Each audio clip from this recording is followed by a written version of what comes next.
No TeleRS Explica de hoje, a gente vai conversar com a engenheira agrônoma Águida, que vai falar sobre produção agrícola sem o uso dos agrotóxicos.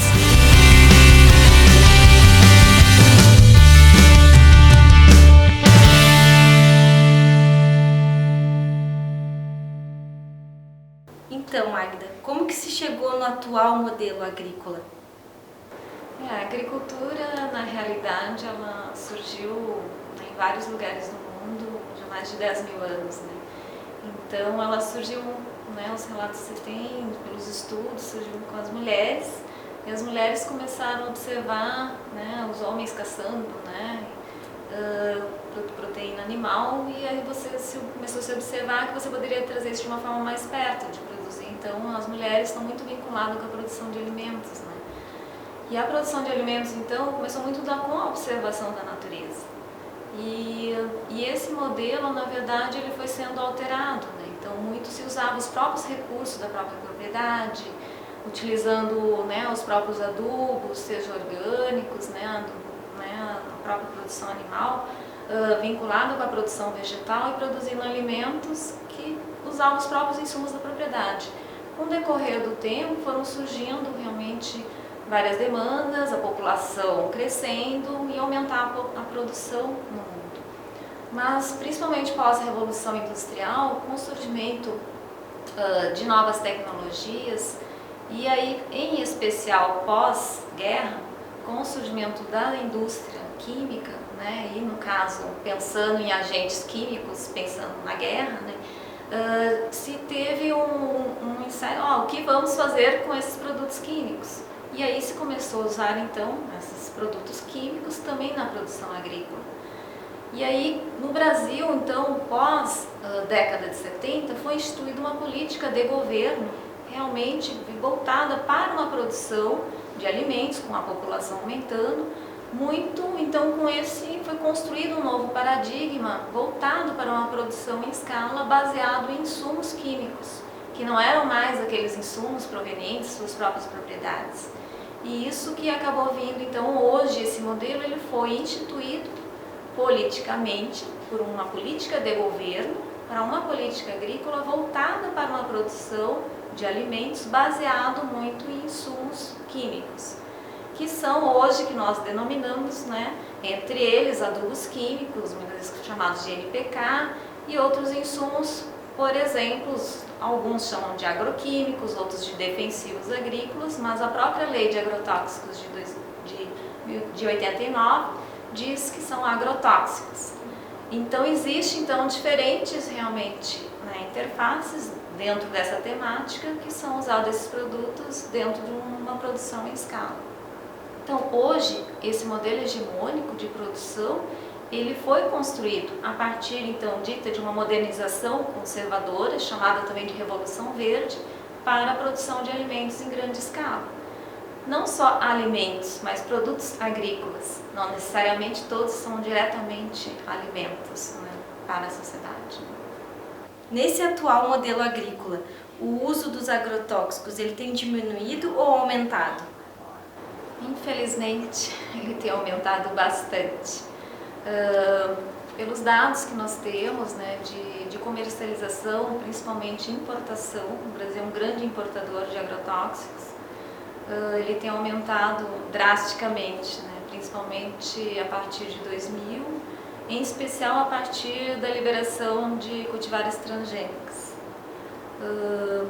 Na verdade, isso varia bastante, mas principalmente baseada nas commodities, que são baseadas nas monoculturas e grandes culturas, que principalmente baseadas em exportação. Então nós temos a maior produção, maior consumo e uso de agrotóxicos é na cultura da soja, assim como outras grandes culturas, cana-de-açúcar, algodão, milho. Então são essas culturas que em termos de área de produção e quantidade de agrotóxicos ela é gigantesca. Em termos de Brasil, os dados que eu acho que são bastante importantes, e que a sociedade começou a se dar conta do uso massivo de agrotóxicos, são dados, por exemplo, do PARA, do Programa de Análise de Resíduos de Agrotóxicos, coordenado pela Anvisa, que começou a dar visibilidade e publicizar essas informações para a sociedade que existem resíduos sim de agrotóxico nos alimentos.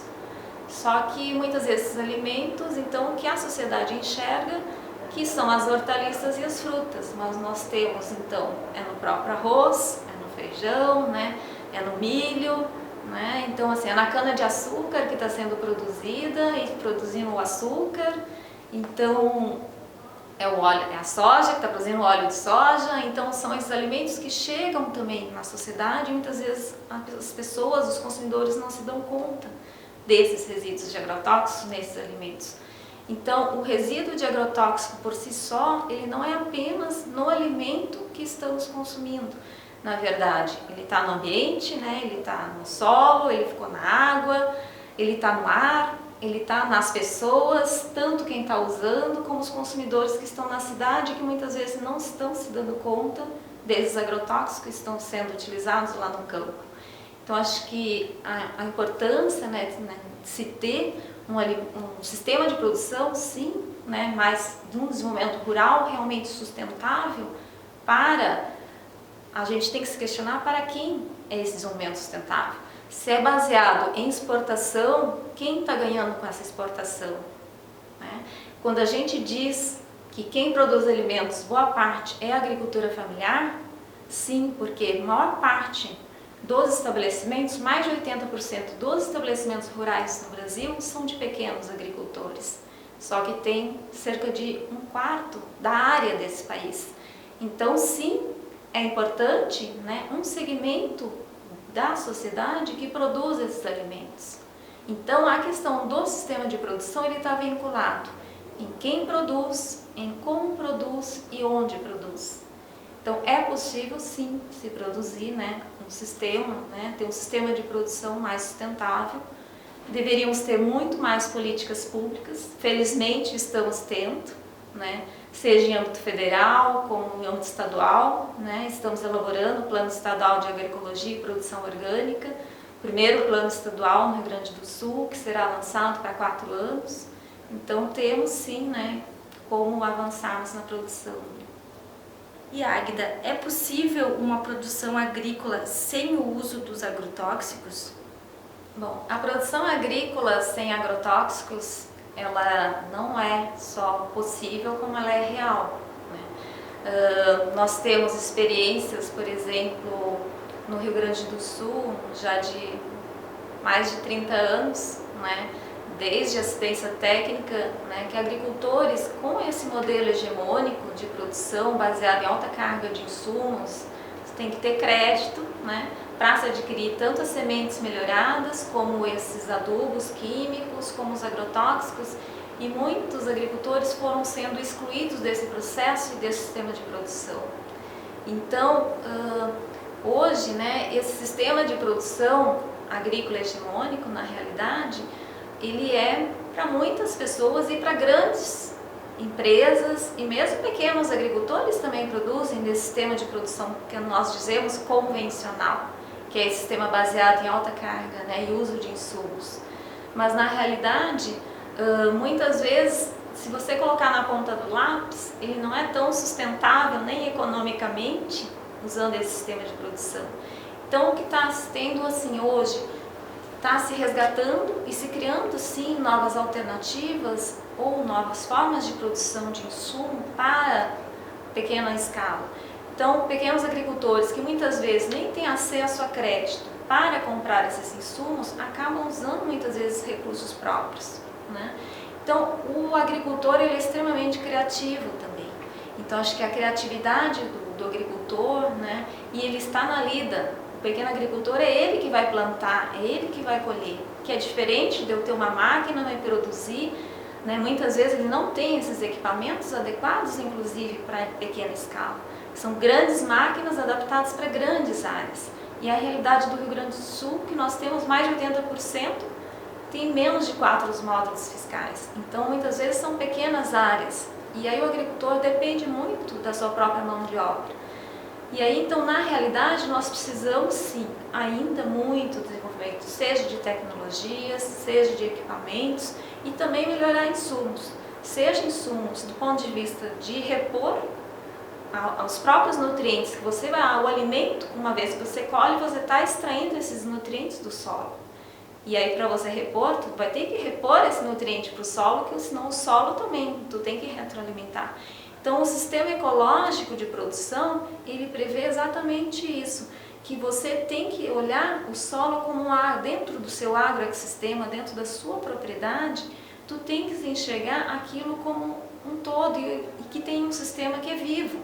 E que se você não está realimentando, simplesmente colocando um adubo, está afugentando toda a tua microfauna, os microbichos, né, que estão ali na natureza, você pode estar matando muitas vezes usando essa alta carga de insumos.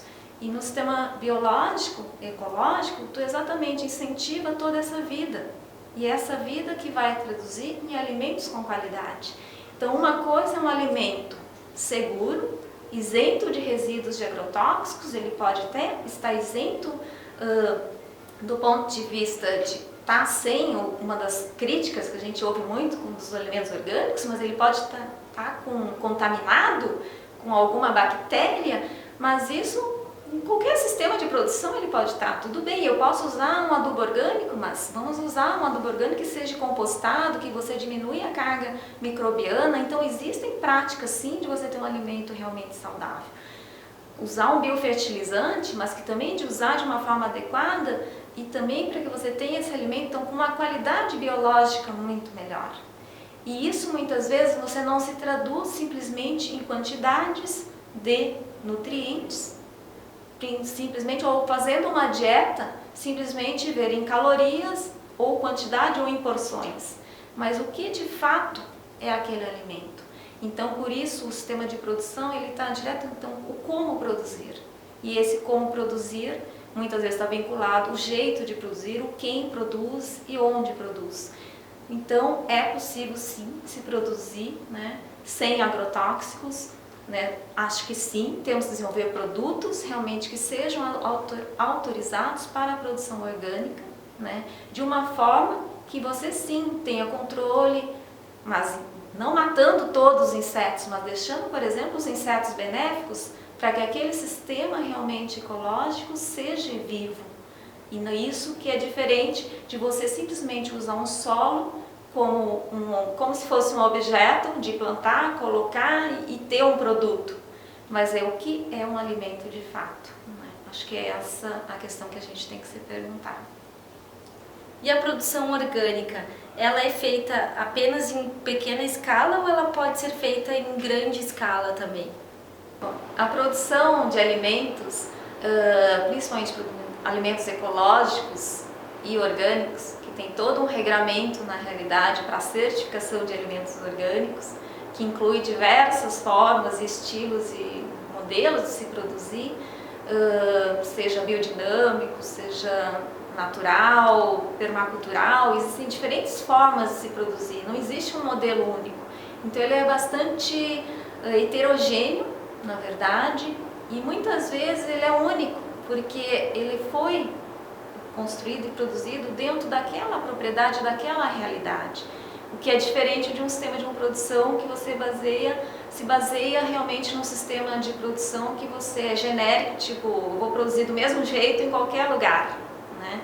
Então ele é muito, digamos, sui generis, porque tem que ter muito de criação, muito de observação, né? O agricultor, então, que está no dia a dia produzindo, ele tem que ter muita essa habilidade. Agora, pela legislação então de orgânicos, ele é possível sim, você seguindo as regras, né, atuais, né, todo o marco regulatório que existe na produção de orgânicos, você pode produzir seja em pequena escala ou em grande escala. Então, no Rio Grande do Sul nós temos muitas experiências, a maior parte são de pequenos agricultores e sim voltado muito para a produção muito de hortaliças, que é o mais fácil, digamos assim, de se produzir em pequenas áreas, porque são essas áreas que os próprios agricultores têm disponível. Mas nós podemos dizer uma experiência que o Rio Grande do Sul é o maior produtor de arroz orgânico no país. Então nós temos cerca de 4.500 hectares de arroz orgânico, né? E muito baseado em experiências coletivas de produção, porque é difícil você produzir uma monocultura, no caso o arroz, que é produzido normalmente com produtores que precisam de áreas maiores. Então isso é possível no estado do Rio Grande do Sul a partir de experiências em assentamentos. E são assentamentos, então, que juntando seus vários lotes, produzem um pouco em maior escala. Por quê? Porque você tem uma área maior e tem a condição de produzir, então, uma monocultura muito no acerto e no erro, porque nós nunca tivemos uma pesquisa, né, hegemônica voltada para uma produção agroecológica. São muito recentes os editais de pesquisa em que você realmente incorporou, seja a agroecologia, a própria produção orgânica, então, para a pesquisa, né, para se estimular. Eu tive uma formação que foi baseada, sim, em defensivos agrícolas, em produção em grande escala, e nunca se pensou em produção em pequenos produtores, sempre foi para uma assistência técnica voltada para a produção em grande escala. Então, isso é um reolhar do seu aprendizado, então cada um na sua área, e hoje nós já temos experiências, inclusive de pesquisas, de disciplinas, muitas vezes, voltada inclusive para a agroecologia dentro dos próprios cursos, seja de agronomia, e que outros profissionais, então, e por ser uma temática transversal, a gente tem uma demanda gigantesca nas diversas áreas. Então, eu sei de um exemplo, por exemplo, na Faculdade de Agronomia da URGS, tem a disciplina que a nutrição está fazendo com professores da agronomia. Para o nutricionista, né, ter aquela percepção que o alimento também não aparece na gôndola simplesmente, mas exatamente para você se questionar como esse alimento foi produzido. E aí esse alimento realmente, do como ele foi produzido, a gente vai ter um tipo de alimento. E aí também muitas vezes nos perguntam, né, em eventos até para nutricionistas, e também houve, acho que também tem um desconhecimento, ou às vezes até má fé, por exemplo, de usar um alimento hidropônico como se fosse a mesma coisa que um alimento orgânico. Isso é muito recorrente nas perguntas, assim. E na realidade são sistemas de produções diferentes. Então, o sistema hidropônico é uma água com nutrientes normalmente químicos, uma solução nutritiva. E tem dados científicos, por exemplo, mostrando que uma folhosa, por exemplo, uma alface, se não está muito bem balanceada essa solução nutritiva, eu posso ter um consumo de luxo, por exemplo, com nitrogênio, acumular na fórmula de nitrato, em quantidade, pode ser que é uma substância cancerígena, por exemplo. Então, assim, o próprio consumidor, ele tem que ter realmente a noção e se perguntar, que alimento é este que eu estou consumindo? Então, e simplesmente, será que ele... E quando se diz alimento orgânico, então, sim, ele tem que ser isento de agrotóxicos.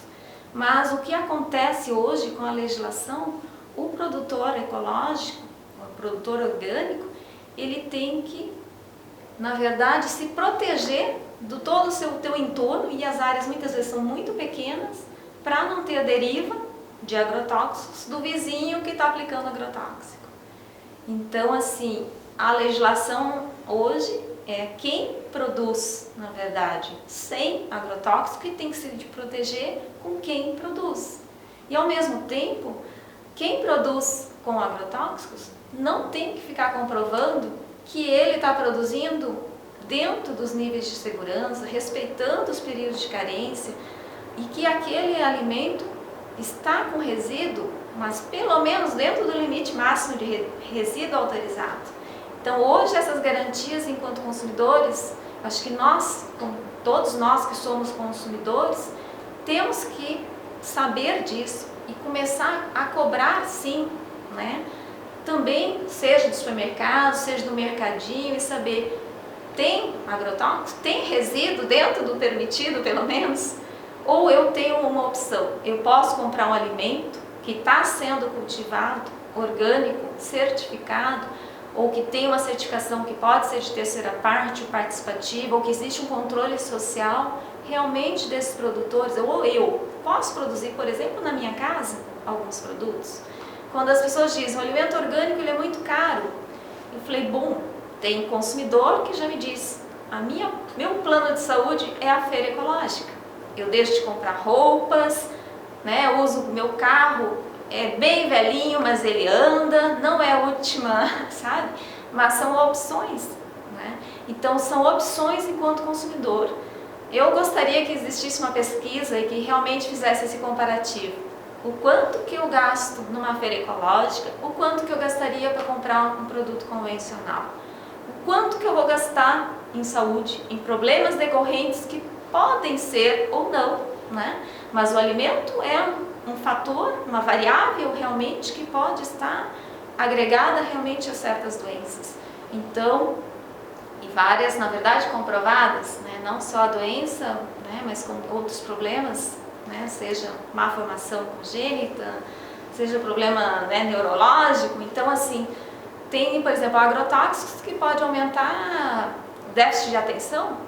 Então, será que tantas crianças tomando Ritalina hoje, será que não pode estar relacionado com o uso de, né, de agrotóxicos ou de resíduos, né, alimentos com resíduos de agrotóxicos? Então, assim, são vários questionamentos que a sociedade, eu acho que cada vez mais tem que estar informada. E o grande, eu acho, a mudança, na verdade, vai acontecer pelo consumidor. São as pessoas. E consumidores somos todos nós. Eu acho que se eu pergunto, né, para você, você quer um alimento orgânico que eu tenho certeza que não tem resíduo de agrotóxico, ou você quer um alimento que foi produzido com agrotóxico? Ele pode ter um resíduo, com a garantia que tem aquele resíduo dentro do limite, mas esse pouquinho de agrotóxico que eu estou comendo, com um pouquinho daquele outro, será que tem interação entre esses agrotóxicos? Não existem estudos. Então, porque eu como um pouquinho daquele resíduo de agrotóxico, por isso que eu acho que isso você tem que fazer com que as pessoas tenham esse conhecimento. E a partir daí, as pessoas podem decidir: eu quero consumir um alimento mais saudável, ou eu quero comer, sim, um alimento seguro, pelo menos, que tem que ter então, resíduo dentro do limite, pelo menos. Então, isso eu acho que nós temos que cobrar. E para isso acho que temos políticas públicas também que são possíveis. E o desafio é que mais pessoas, né, demandem sim mais feiras ecológicas em seus bairros. Felizmente isso está acontecendo em Porto Alegre. Estão aumentando o número de feiras ecológicas demandadas por consumidores, seja por bairros, né? Não é só a classe média, classe alta que tem o direito de consumir um alimento orgânico. Eu acho que o direito é de todos. Então, o direito humano, alimentação adequada e saudável, realmente em quantidade e em qualidade. E não simplesmente dizer que um alimento qualquer, simplesmente para encher a barriga. Não é matar a fome. Eu acho que todos temos direito a ter uma qualidade de vida. Acho que é isso. E quais são as iniciativas ou experiências que vêm sendo realizadas no Rio Grande do Sul com relação à produção dos alimentos livres em agrotóxicos? As experiências no Rio Grande do Sul são muitas da própria agricultura familiar, né? Então nós temos organizações não governamentais que há décadas, né, trabalham com a linha de realmente produzir sem agrotóxicos, a linha agroecológica. E então muito que as experiências mais consolidadas são muito nas experiências de organizações não governamentais, mas a própria Emater, né, que é a assistência técnica oficial no estado do Rio Grande do Sul, também tem experiências, né, de incentivo, né, de políticas municipais para a produção ecológica. Nós temos então assim, em termos de macro-regiões, né, nós temos tanto na região sul, então uma ONG, né, que trabalha o CAPA, né, Centro de Apoio ao Pequeno Agricultor, e agora acho que a promoção da agroecologia, que historicamente, né, desde a década de 70 tem experiências e se incentivar então a produção agroecológica na região sul, então nós temos bastante consolidado. Tem então nos assentamentos, então nós temos experiência aí, assentamentos temos em várias regiões do estado, mas principalmente na região sul, aqui na região metropolitana. No litoral nós temos experiências então na produção então mais de frutas, né, açaí, de banana, hortaliças, com o Centro Ecológico, a ANAMA, Ação Nascente Maquiné, E na região norte nós temos aí algumas ONGs, mas o CETAP, que trabalha muito com frutas nativas, com resgate, né, realmente da nossa própria biodiversidade, que isso é tão desvalorizada, né. Então você tem um trabalho muito forte, né, dentro das frutas nativas, da cadeia, né, da economia solidária. Temos a ONG A Rede, né, o próprio CETAP um pouco na região norte, então no noroeste, região de Santa Rosa. E no Planalto, então, o próprio CETAP tem sede em Passo Fundo, né, agora tem o Alvir que está em Vacaria, então nós temos assim, experiências um pouco espalhadas. Né, e no caso da Emater, sim, um pouco mais, experiências mais espalhadas pelo Estado, né, muito em função de técnicos, né, e de experiências realmente de agricultores que se desafiaram a produzir de uma forma, seja resgatando o modo tradicional que antes não usavam agrotóxicos, e reaprender, né, um olhar, né, de produzir com uma forma ecológica. Então, Águida, tem mais alguma consideração? Eu gostaria só de ressaltar, né, da importância, né, do consumidor. Todos nós somos consumidores e se cada vez mais demandarmos por alimentos mais saudáveis, ecológicos, orgânicos, alimentos que realmente sejam seguros e com qualidade biológica, cada vez mais vamos ter vida mais saudável, né? Uma produção mais saudável, um desenvolvimento realmente mais sustentável para o nosso país. Então, acho que o poder, né, de compra, de decisão e de mudança para um sistema mais realmente saudável, acho que está na mão de todos nós, consumidores. Obrigado, Águida. Se você gostou desse vídeo, se inscreva no nosso canal e curta nas redes sociais. Obrigado e até o próximo TeleRS Explica.